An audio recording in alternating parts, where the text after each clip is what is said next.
दोस्तों, आज हम एक ऐसी अजीम सल्तनत की बात करने जा रहे हैं जिसने 600 साल से ज्यादा अरसे तक दुनिया पर हुकूमत की। जी हाँ, ऑटोमन एम्पायर। इसका आगाज 1299 में एनाटोलिया यानी आज के टर्की में एक छोटे से कबीले के सरदार उस्मान एक ने किया था। उनका ख्वाब सिर्फ अपने इलाके पर हुकूमत करना नहीं बल्कि दुनिया फतह करना था, और इस ख्वाब की पहली मंजिल यूरोप थी। सबसे पहले ऑटोमन फौजों ने बाल्कन इलाकों की तरफ रुख किया। ये वो इलाके थे जहां बेज़ंटाइन एम्पायर की हुकूमत कमजोर हो चुकी थी। सुल्तान मुराद पहले के दौर में उन्होंने सर्बिया और बल्गारिया पर हमले किए। बैटल ऑफ कोसोवो 1389 एक अहम मोड़ था। इस जंग में ऑटोमन फौजों ने बाल्कन की मुश्तरका फौजों को शिकस्त दी और इस इलाके में अपनी हुकूमत की बुनियाद मजबूत की। इस फतह ने ऑटोमन फौजों का जज्बा और हिम्मत दोबाला कर दी।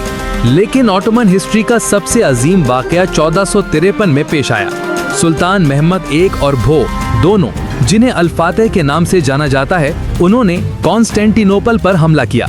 कॉन्स्टेंटिनोपल न सिर्फ बेज़ेंटाइन एम्पायर का दारुल खिलाफा था बल्कि यूरोप का सबसे मजबूत किला भी था। 53 दिन तक चलने वाले इस मुहासरे के बाद सुल्तान महमद अल-फातह ने अपने ज़हने रसा और ताकतवर फौज के बल पर इस शहर को फतह कर लिया। इस फतह ने न सिर्फ ऑटोमन एम्पायर को एक अजीम ताकत बना दिया बल्कि इसने यूरोप में एक नए दौर का आगाज किया। ऑटोमन एम्पायर ने अपनी बुलंदी सुलेमान दी मैग्निफिसेंट के दौर में छुई। उनका दौर 16वीं सदी में था। सुलेमान ने हंगरी को फतह किया और 1529 और 1683 में वैना का मुहासरा किया। हालांकि वो वैना को फतह नहीं कर सके, लेकिन उनकी ताकत और हैबत पूरे यूरोप में फैल गई। उन्होंने समंदर में भी अपनी हुकूमत कायम की। ऑटोमन बहरी फौजों ने मेडिटेरेनियन सी पर हुकूमत की। उनका असर नॉर्थ अफ्रीका तक फैल गया।